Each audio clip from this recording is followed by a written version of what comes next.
ঈদ সমাগত, শেষ মুহূর্তে ছেলেদের পাঞ্জাবির দোকানে কেনাকাটা বেশ জমে উঠেছে। রাজধানীর শপিং কমপ্লেক্সের দোকান থেকে শুরু করে স্থানীয় ব্র্যান্ডের শোরুমে ক্রেতাদের ভিড় দেখা গেছে।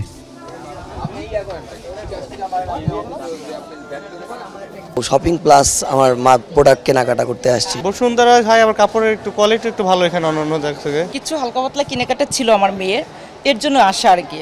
ব্যবসায়ীরা বলছেন এবারে ঈদ হবে এপ্রিল মাসের শুরুতে, ঠিক আর কয়েকদিন পরে বৈশাখীর আনন্দে মাতবে দেশবাসী। সে কথা মাথায় রেখে ঈদ ও বৈশাখ মিলে পাঞ্জাবি কিনছেন ক্রেতারা। 1395 টাকা হিসাবে দেখেই পাঞ্জাবিগুলোর মানও আমার কাছে ভালো লেগেছে। তবে ক্রেতারা বলছেন গতবারের চেয়ে পাঞ্জাবির দাম বেশ চড়া।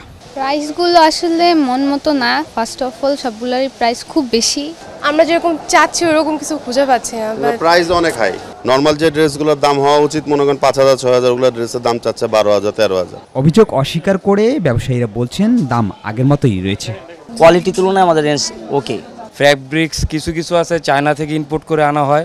আমাদের কাপড়ের কোয়ালিটিও অনেক ভালো, ডিজাইনটাও অনেক ভালো। টুকটাক হচ্ছে আর বেচা কিনা, আর আমাদের কালেকশনগুলো একটু ডিফারেন্ট। ঈদ পূজা পার্বণ, ছেলেদের প্রথম পছন্দ পাঞ্জাবি।